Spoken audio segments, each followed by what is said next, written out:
What's up, guys? David here with you, and I wanna just go back into my mind on this video, and let's just say I never, I don't know nothing about appliance repair, and first things first, this is what intrigued me about getting into appliances. I was working for myself at the time. I just quit working at the grocery store, and I knew about buying and selling different things. I was in storage units and different stuff like that, but I watched this guy that was flipping washers and dryers, and so I was like, man, this is very good. You can make $100, $150 a piece, at least minimum $75. So the money part of it is what really intrigued me, because I needed to make money. So didn't know nothing about washers and dryers. Had $100, went and looked on Craigslist, and this guy had a washer and dryer set in a storage unit. He said, they're in a little rough shape, but they work fine. I was like, okay. So went got them for $100. I brought them back, sanded it down because it was rusted on the top. I mean, you could go in one of my other videos and see the very first set that I had bought. So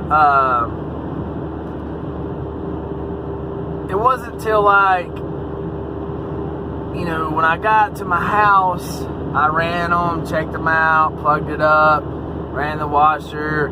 I got one of those long pallets and put a piece of plywood on it, and that way that I could set it on there and run it outside. I didn't want to bring it inside. Had my little power cord set up, and that way that I could check it. So they checked out fine, cleaned them up, painted them up, put them on Craigslist, sold them for $200, made a $100 profit.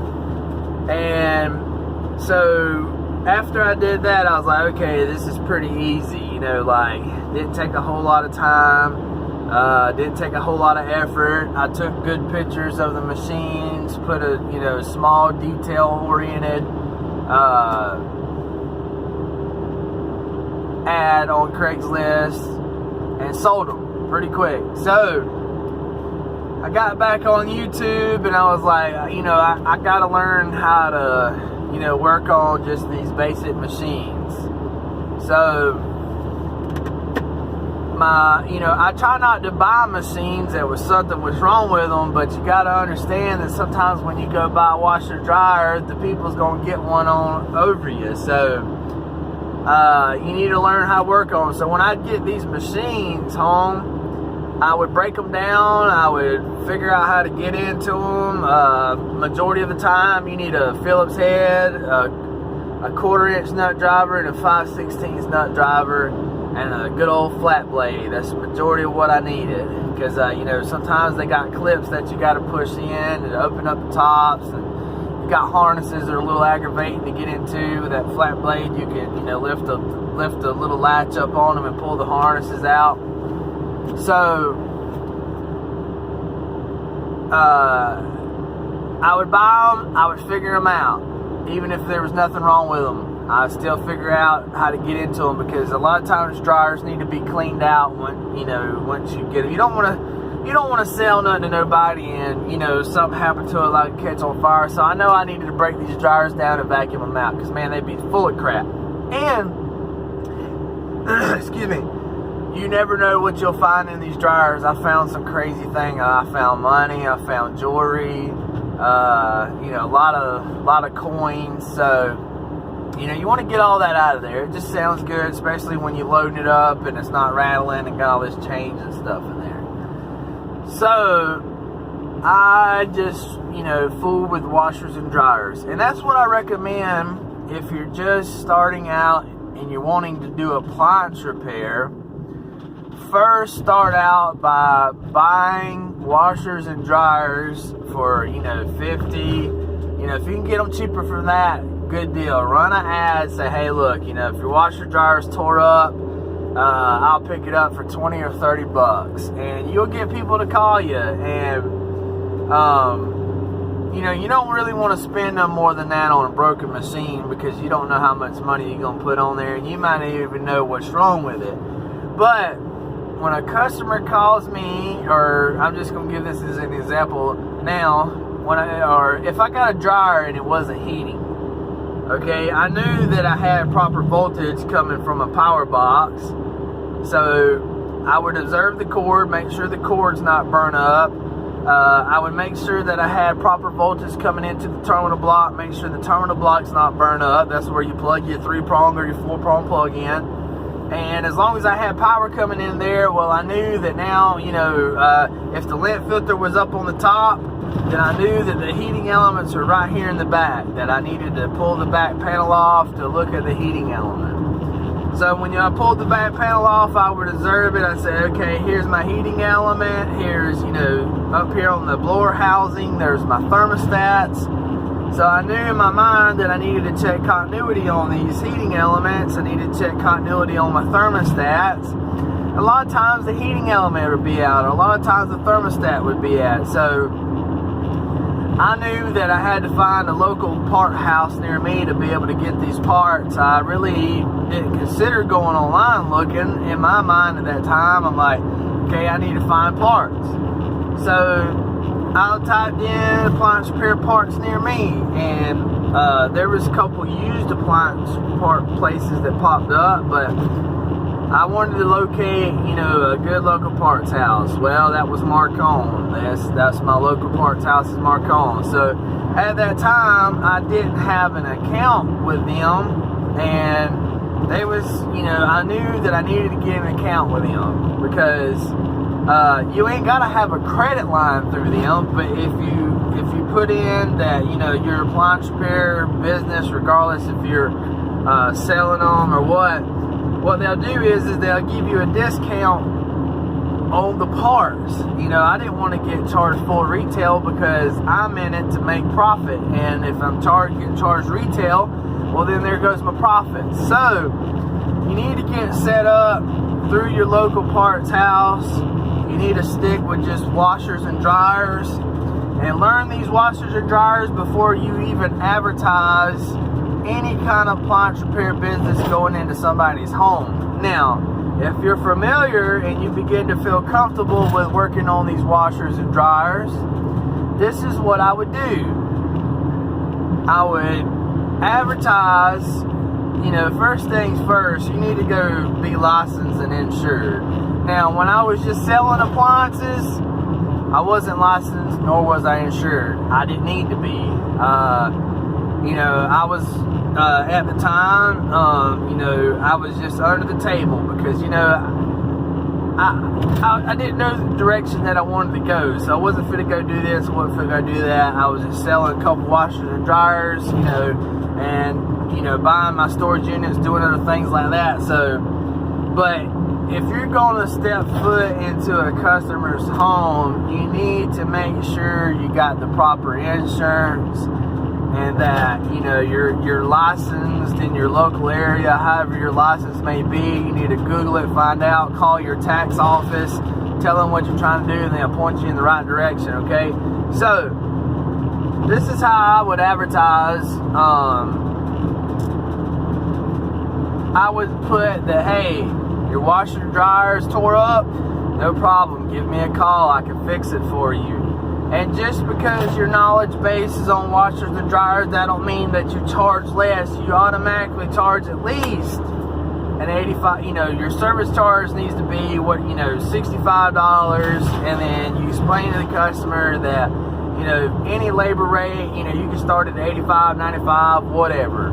But, mostly your common washers and dryers, our labor rate starts at $95, so that's what I would do. And here's the deal, when you're on the phone with that customer, you need to figure out the right questions to ask them, like this. Okay, hey sir, how you doing? My dryer's not working, it's not heating. Alright sir, yeah, I appreciate you calling. What's going on with it? Is it power? Is the drum turning? Is it power on? All that? Yeah, it powers on. The drum turns, it's just we get no heat. Okay, cool deal.